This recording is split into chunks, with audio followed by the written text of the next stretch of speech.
नमस्कार, VCN के हिंदी समाचारों में आपका स्वागत है। कि आइए देखते खबरें विस्तार से।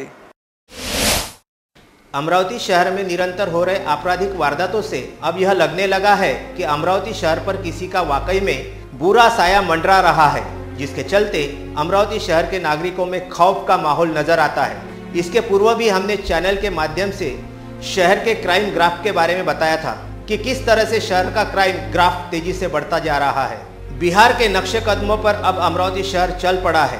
सन 2015 से अगर हम देखें तो कई संगीत वारदातों ने दस्तक दी है, जिससे शहर में हो रहे आपराधिक वारदातों से दहलीज हिलते नजर आ रही है, जिसमें कत्ल, जानलेवा हमले, बात बात पर तलवारें, चाकू, पिस्तौल निकालना, सरेराह महिलाओं को छेड़ना, चोरियां, ऐसी कई वारदातें सामने आई है। इसमें भी कोई शक नहीं कि पुलिस महकमा अपना काम नहीं कर रहा।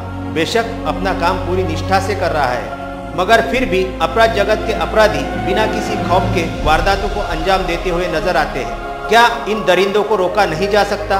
क्या हमारा सिस्टम इतना कमजोर हो गया है, या अपराधियों के मंसूबे मजबूत, या फिर एक बार बड़ा सवाल उठ रहा है। 2017 के सनसनीखेज वारदातें, एक तरफा प्यार में प्रतीक्षा मेहत्रे का दिन दहाड़े सरेराह गला रेतकर कत्ल, छात्रा पर खौलता तेल फेंककर जानलेवा हमला, राठी नगर में एक ही रात 5 जगहों पर चोरियां, ऐसी कई संगीन वारदातें सामने आई।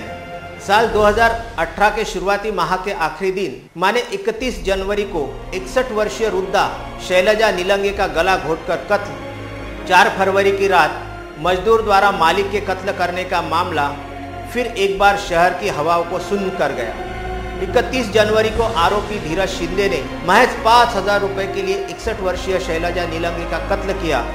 इस वारदात के ठीक 4 दिन बाद 86 घंटों के बाद आरोपी विश्वास शेषकर ने महज 2500 रुपयों के लिए ठाकुरदास करेसिया इन 76 वर्षीय वृद्ध का कत्ल कर दिया।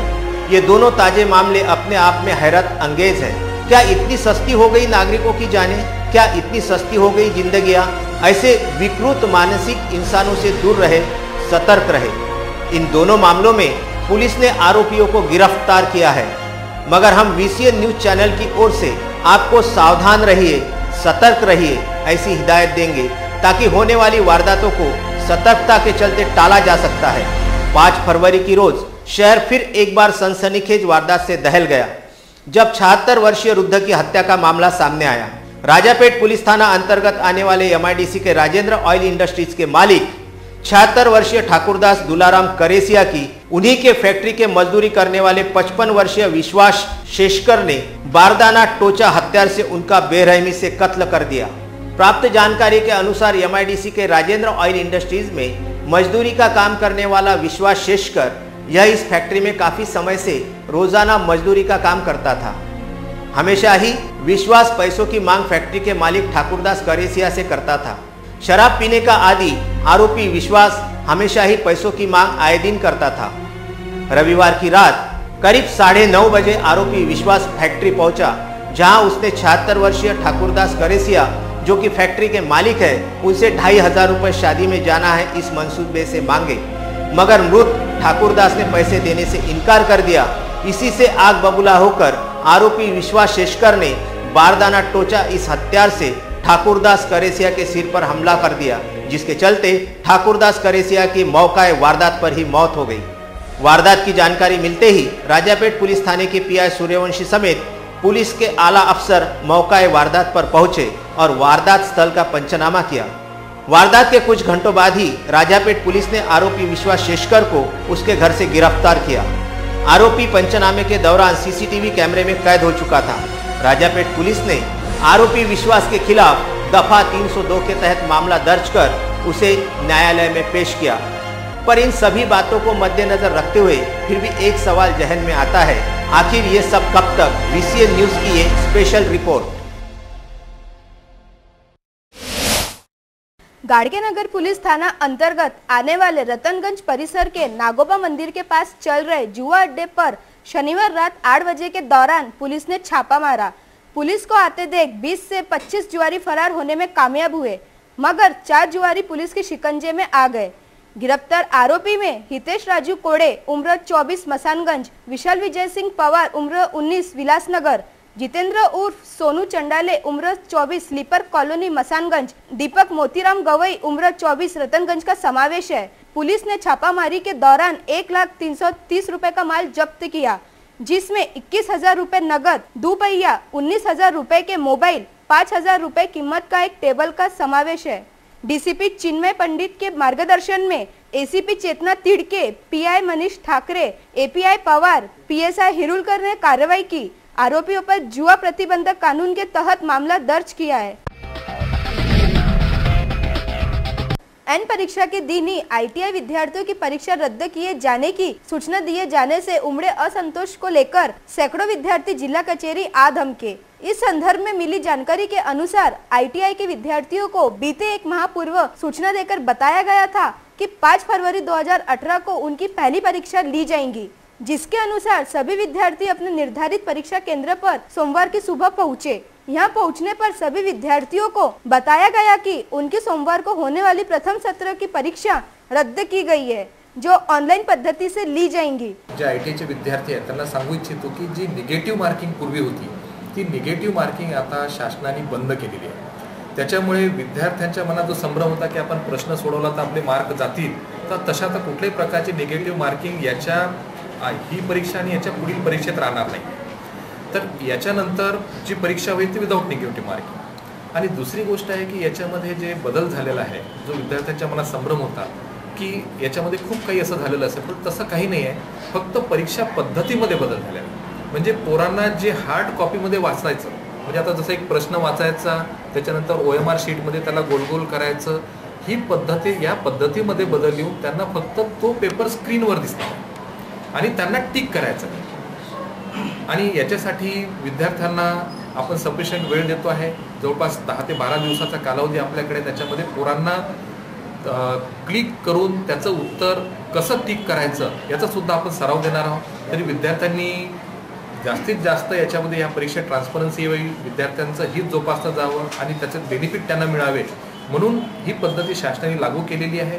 याच्यामध्ये विद्यार्थ्यांचंच हित आहे आणि मी विद्यार्थ्यांना आवाहन करू इच्छितो की त्यांनी कुठल्याही प्रकारचं किंतु परंतु मनात न आणता परीक्षेला पुढे जावं। त्यांना जी काही तिथे अडचण वाटत आहे किंवा आज त्यांच्या डोक्यामध्ये ती अडचण आहे, अशी कुठल्याही प्रकारची अडचण नाही। त्यांना स्क्रीनवरती पेपर दिसणार आहे, त्यांना फक्त टिक करायचं आहे आणि अतिशय सोप्या पद्धतीने ही परीक्षा होणार आहे। बताया गया है कि यह परीक्षा जिला स्तर के केंद्रों पर ही रद्द की गई है। तहसील स्तर पर यह परीक्षा ऑफलाइन ली जाएंगी। अतः उन विद्यार्थियों पर हुए अन्याय के विरोध में शासन ने न्याय मांगने के लिए बड़ी तादाद में आईटीआई प्रथम वर्ष के विद्यार्थियों ने जिलाधीश को ज्ञापन सौंपा।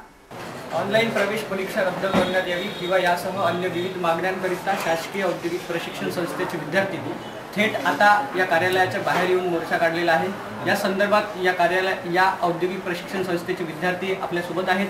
नेमकं काय मागण्या आहेत आणि आपण कशा पद्धतीनं औद्योगिक प्रशिक्षण संस्थेच्या प्रशासकांना निवेदन दिलं आहे किंवा कशा पद्धतीनं आपण या समस्येच्या समोर जाणार आहेत, त्यांच्या या समस्या आपण जाणून घेऊया। काय सांगाल या संदर्भात? नमस्कार, मी संदेश थोरात। विद्यार्थ्यांच्या ज्या समस्या आहेत, आयटीआय विद्यार्थी धारक आहेत, त्यांना पूर्वसूचना न देता ऑनलाईन एक्झाम घेण्याचा इथे निर्णय घेण्यात आला।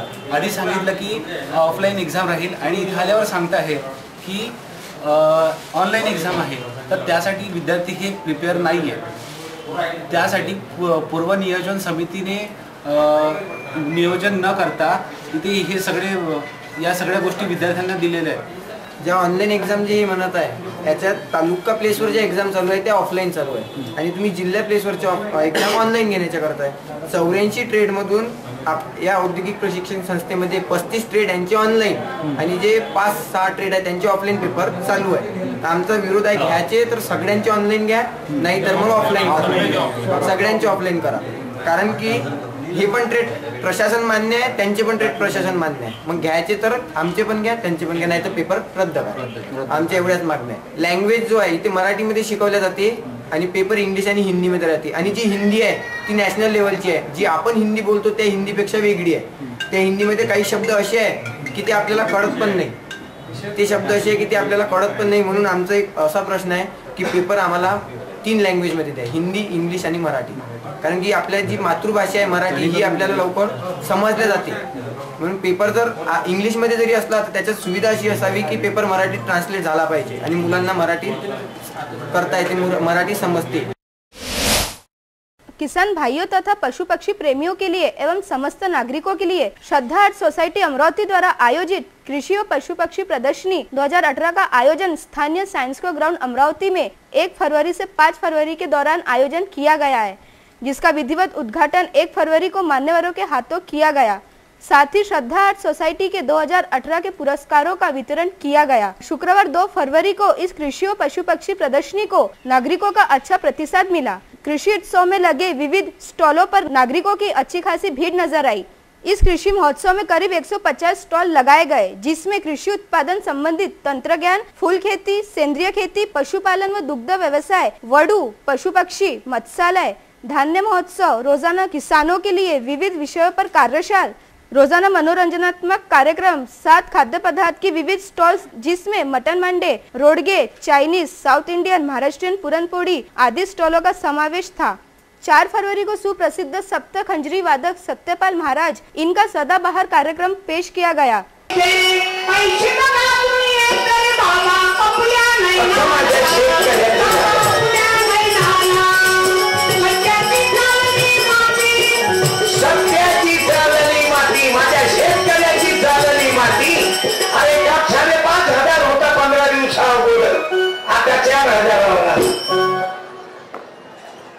कृषी महोत्सव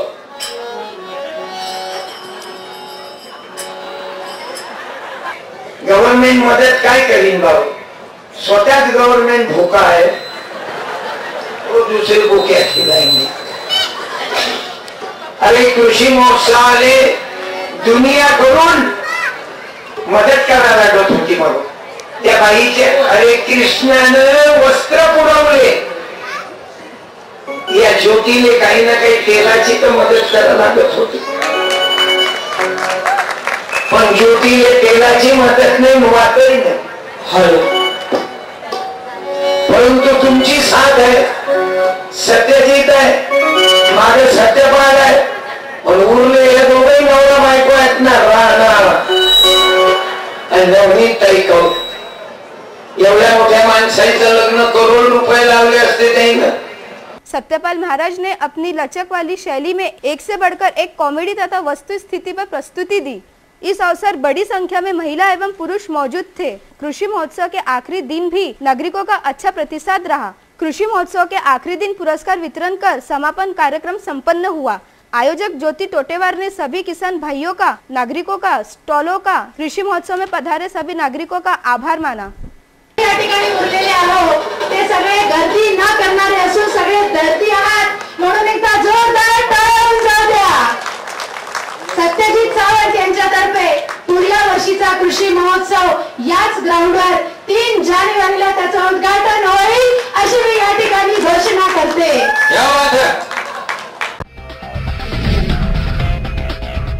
माननीय सुप्रीम कोर्ट ने अपने एक निर्णय में कहा है कि संविधान को अभिप्रेत समानता के उद्देश्य प्राप्त करने के लिए अनुसूचित जाति जमाती को कानूनी सुरक्षा देना जरूरी है, जिसके चलते केंद्र तथा राज्य सरकार को एट्रोसिटी कानून की मजबूती से अमल में लाया जाना चाहिए।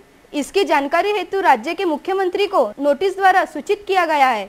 उन्होंने संभाजी भिड़े को 30 दिनों के भीतर एट्रोसिटी एक्ट के संदर्भ में दिए गए वक्तव्य पर मुख्यमंत्री भिड़े को माफी मांगने के आदेश नहीं देते हैं तो मुख्यमंत्री तथा संभाजी भिड़े को हाई कोर्ट में खींचा जाएगा।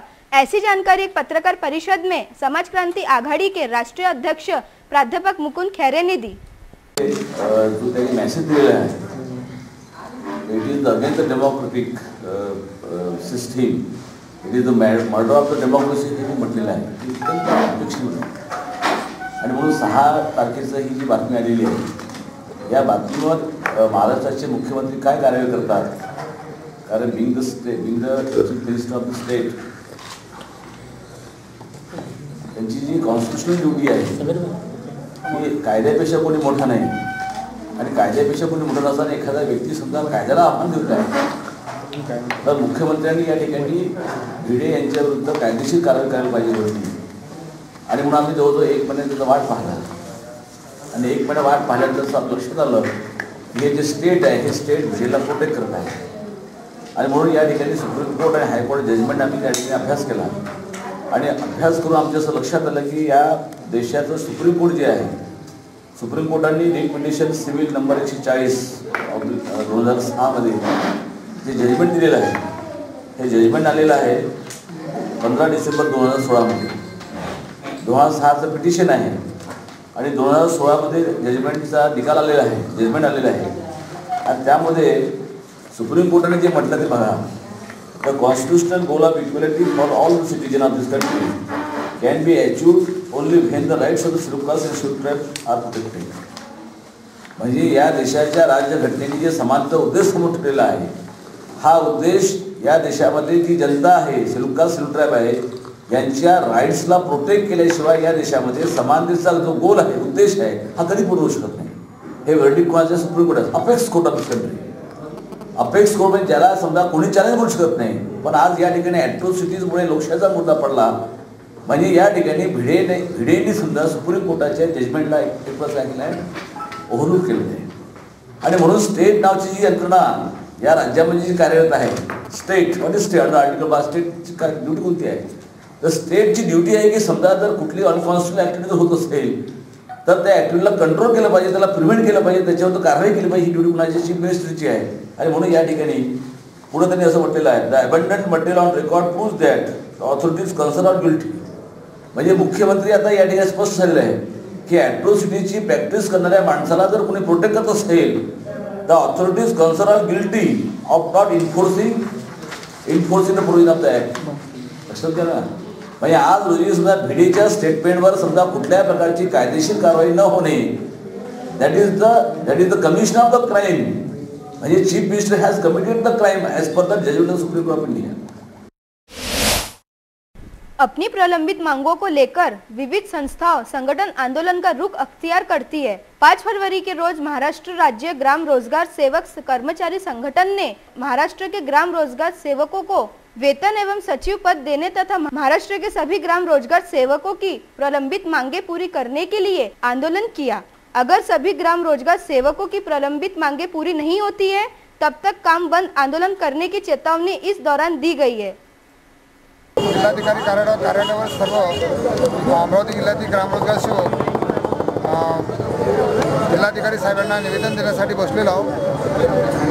सदर मागण्या आमच्या याप्रमाणे आहे की उत्तर राज्यामध्ये सर्व ग्राम रोजगार सेवकांना प्रतिमाह वेतन दिले जाते, परंतु ऑल इंडियामध्ये फक्त एक महाराष्ट्रच असा आहे जो रोजगार हमी योजनेचा जनक आहे. आणि परंतु महाराष्ट्रातील ग्राम रोजगार सेवकांना प्रतिमाह वेतन देऊ शकत नाही. असं का? या महाराष्ट्र शासनाने यावर महाराष्ट्रातील जनतेला व ग्राम रोजगार सेवकांना उत्तर द्यायचं आहे की इतर राज्यामध्ये ग्राम रोजगार सेवकांना प्रतिमाह वेतन आज सध्या शेजारीच आपल्या मध्य प्रदेश शासनाने निर्णय घेतलेला आहे. त्या मध्य प्रदेशातील सर्व ग्राम रोजगार सेवक हे सहाय्यक सचिव म्हणून हे त्यांना नवीन पद देण्यात आलेलं आहे. आणि ग्राम रोजगार सेवकाचा सहाय्यक सचिव पद देऊन त्यांना खूप मान देण्यात आलेला आहे, मध्य प्रदेश सरकारने दिलेला आहे. परंतु महाराष्ट्र सरकार हा कधीही ग्राम रोजगार सेवकाकडे वळून सुद्धा बात नाही, फक्त त्यांचं शोषण करत आहे, त्यांच्याकडून मोफत कामं करून घेत आहे आणि फुकट त्यांना राबवून घेत आहे. असं का होत आहे हा सवाल भविष्यात सुद्धा आज सुद्धा महाराष्ट्र सरकारने द्यायचा आहे. तुमच्या मागण्या ग्राम रोजगार सेवकांना प्रतिमाह 18,000 रुपये वेतन द्यायला पाहिजे. त्याचप्रमाणे मध्य प्रदेशमध्ये ज्याप्रमाणे सहाय्यक सचिव हे पद ग्राम रोजगार सेवकांना दिलं आहे, हे पद महाराष्ट्रात सुद्धा ग्राम रोजगार सेवकांना सहाय्यक सचिव हे पद द्यायला पाहिजे. यापूर्वी आम्ही या सदर मागणी 10 वर्षापासून सदर मागणी करत आहे. आणि ग्राम रोजगार सेवकाचं पेमेंट डायरेक्ट गव्हर्नमेंट प्रशासन टू अकाउंट हे वेतन त्याचं सरळ अकाउंटमध्ये द्यायला पाहिजे.